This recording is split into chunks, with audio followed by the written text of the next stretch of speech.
안녕하세요. 자유교회 이진우 목사가 보내드리는 아침 묵상입니다. 오늘도 예수 그리스도의 향기를 내는 복된 하루가 되시길 바랍니다. 7월 27일 월요일 아침입니다. 오늘은 슬퍼하고 애통해야 하는 이유라는 제목으로 사무엘 하 1장 17절로 18절의 말씀 묵상합니다. 다윗이 사울과 그의 아들 요나단의 죽음을 슬퍼하여 조가를 지어서 부르고 그것을 활 노래라 하여 유다 사람들에게 가르치라고 명령하였다. 야살의 책에 기록되어 있는 그 조가는 다음과 같다. 세상에서의 또 한 주를 시작합니다. 오늘도 주의 말씀을 묵상하며 하루를 시작하는 모든 분들에게 하나님의 도우심과 보호하심이 충만하길 축복합니다. 다윗은 사울로 인해 고통스러운 긴 세월을 보내야 했습니다.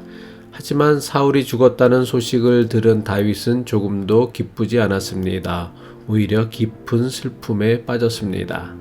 다윗이 오랜 세월 동안 자신을 죽이려고 했던 사울의 죽음을 진심으로 애통할 수 있었던 이유가 무엇이었습니까?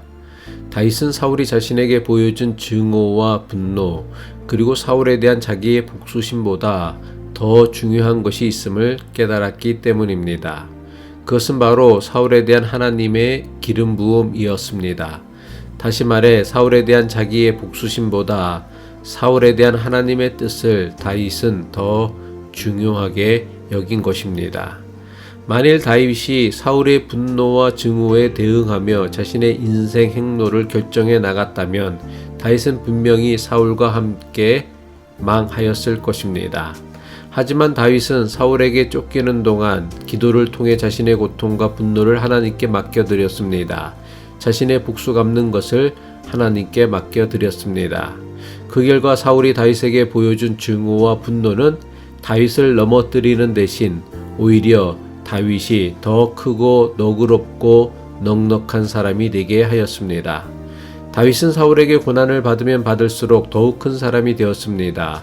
사울과 요나단을 추모하는 다윗의 노래에는 애통함을 아는 다윗의 넉넉함과 관대함을 보게 됩니다.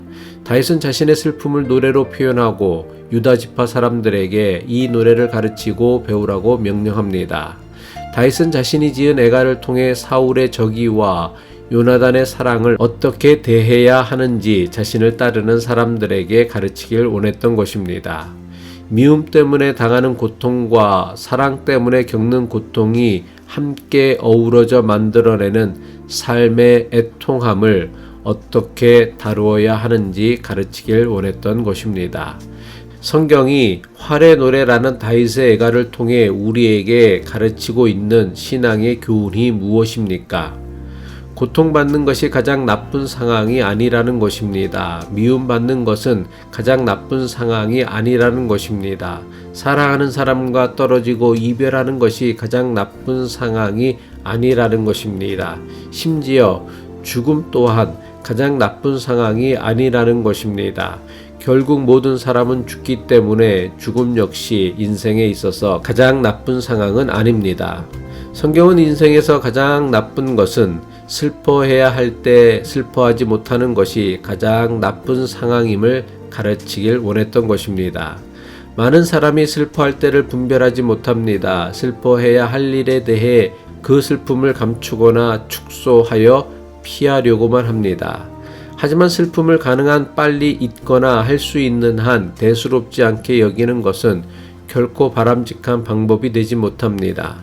슬픔을 빨리 잊는다든지 대수롭지 않게 여기는 것은 대단히 비성경적이며 비인간적인 방법입니다.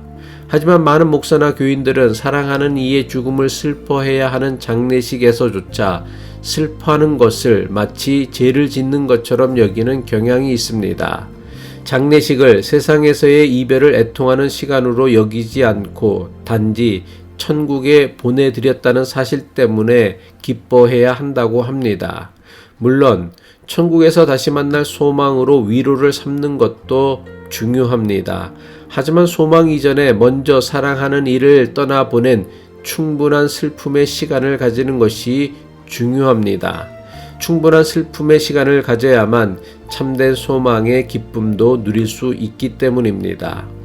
이미 일어난 고통스러운 일을 없었던 일로 잊어버리는 것을 심리학에서는 부인이라고 합니다. 반면에 내 삶에 일어난 고통스러운 일을 정면으로 극복하려고 하기보다는 피하려고 하는 것을 회피라고 합니다. 부인과 회피는 우리 시대 사람들 대부분이 슬픔이나 고통을 다루는 가장 전형적인 처방이요 방법입니다. 하지만 이 두 가지 방식이 함께 결합하여 우리의 영적인 건강을 완전히 파괴하고 있습니다. 그 결과 우리 사회를 가득 채우고 있는 것은 바로 중독증과 우울증입니다. 중독은 슬픔이나 고통을 부인하기 위한 가장 보편적인 방법입니다. 일 중독에서 도박 중독, 알코올 중독에 이르기까지 중독은 슬픔이나 마음의 고통을 느끼지 못하도록 비인격적인 것들로 미리 채우고 자신의 마음을 마취시켜 버리는 것입니다. 반대로 우울증은 철저히 부인하는 것이나 빨리 잊어버리는 것보다는 회피 심리에 가까운 것에서 시작됩니다. 막닥뜨린 슬픔이나 고통을 인정하고 받아들이려 하지 않는 것에서 우울증은 심각해진다고 합니다. 우울증이나 중독증은 인생을 살며 경험할 수밖에 없는 슬픔이나 고통, 실패와 절망의 사건들을 통해 우리가 마땅히 느껴야 하고 힘들어해야 하고 그리고 견뎌야 하는 현실을 있는 그대로 받아들이지 못하게 합니다.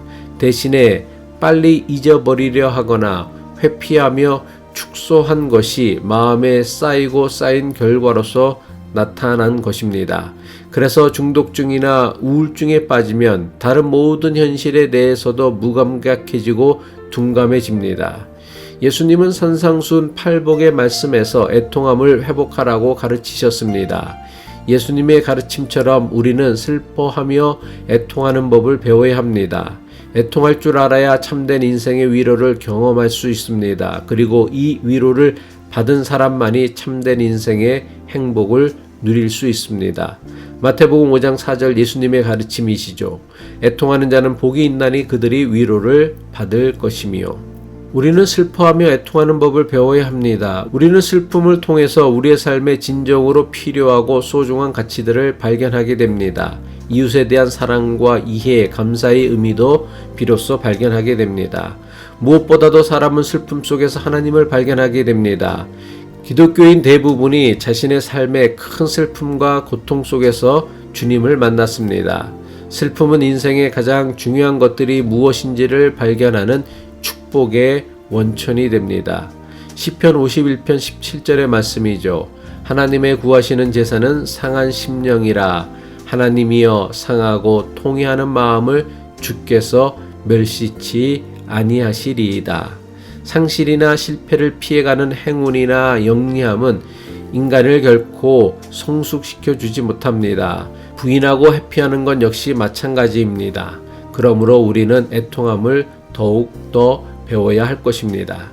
자기를 그렇게 미워했던 사울의 죽음을 애통할 줄 아는 다윗, 그리고 사랑하는 친구 요나단의 죽음을 애통함으로 우정의 상실을 극복해 나가는 다윗의 애통을 배워야 합니다. 그래야 우리의 인생이 더욱 풍성해질 수 있습니다. 그래야 온전한 인생의 위로와 기쁨을 누릴 수 있습니다. 애통할 줄 알았던 다윗의 삶을 복 주셨던 것처럼 하나님께서는 오늘도 애통하는 자를 복 주시고 위로하시길 원하십니다. 제대로 슬퍼하고 애통할 줄 아는 인생이 되면 세상 그 무엇으로도 누리지 못하는 위로와 기쁨을 누리게 하는 것, 이것이 하나님을 믿는 믿음이 주는 위대한 축복입니다. 기도드리겠습니다. 생명의 주인 되시는 하나님, 애통하는 자에게 위로부터 내리시는 위로를 주신다는 주님의 말씀을 기억하면서 마땅히 슬퍼하고 애통해야 할 일을 부정하거나 회피하지 않고 애통하게 하옵소서. 예수 그리스도의 이름으로 기도합니다.